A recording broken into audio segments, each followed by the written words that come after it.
చరిత్రలో ఓ వెలుగు వెలిగిన గుడి, ఏకశిలపై బ్రహ్మ విష్ణు మహేశ్వరులు కొలువైన క్షేత్రం. దేశంలోనే మొట్టమొదటి శివాలయంగా పేరొందిన ఘన చరిత్ర. ఇంతటి ప్రాశస్త్యం కలిగిన ఈ ఆలయం దశాబ్దాలుగా సరైన ఆదరణ లేక వైభవాన్ని కోల్పోయింది. ప్రస్తుతం కేంద్ర రాష్ట్ర ప్రభుత్వాల కృషితో పూర్వ వైభవం దిశగా అడుగులు వేస్తోంది. తిరుపతి జిల్లా గుడిమల్లం పరశురామేశ్వర స్వామి ఆలయాన్ని క్రీస్తు పూర్వం 2వ శతాబ్దంలో నిర్మించారు. దేశ చరిత్రలో అత్యంత పురాతనమైన ఆలయంగా ప్రసిద్ధికెక్కింది.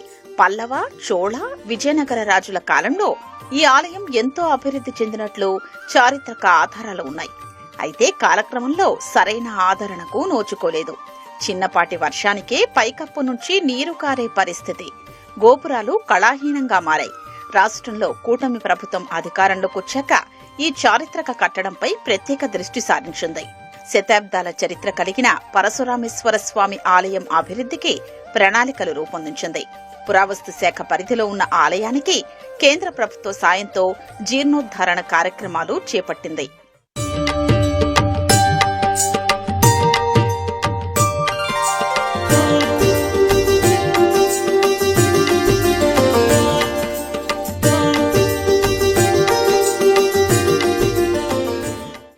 ఆలయ శాసనాలు, చరిత్ర దెబ్బతినకుండా భారత పురావస్తు శాఖ ఆధ్వర్యంలో అత్యుత్తమ ప్రమాణాలతో సంరక్షణ పనులు చేపట్టింది.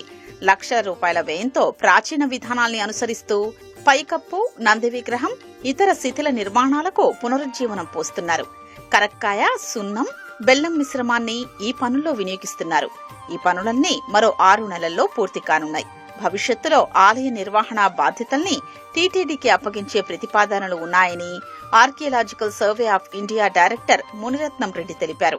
గుడిమల్లం అనేది ఇప్పటి వరకు భారతదేశంలో ఎక్కడా గాని అలాంటి లింగమూర్తిని మనం ఎక్కడా చూడలేదన్నమాట. మానవ ఆకారంలో ఉన్నటువంటి ఒక శివలింగము, ఆ శివలింగంలో కూడా 3 స్టేజెస్ ఉంటాయన్నమాట. మనకున్నటువంటి దీని ప్రకారం గుడిమల్లం వచ్చి గజపృష్ఠాకారం అంటాం అనమాట.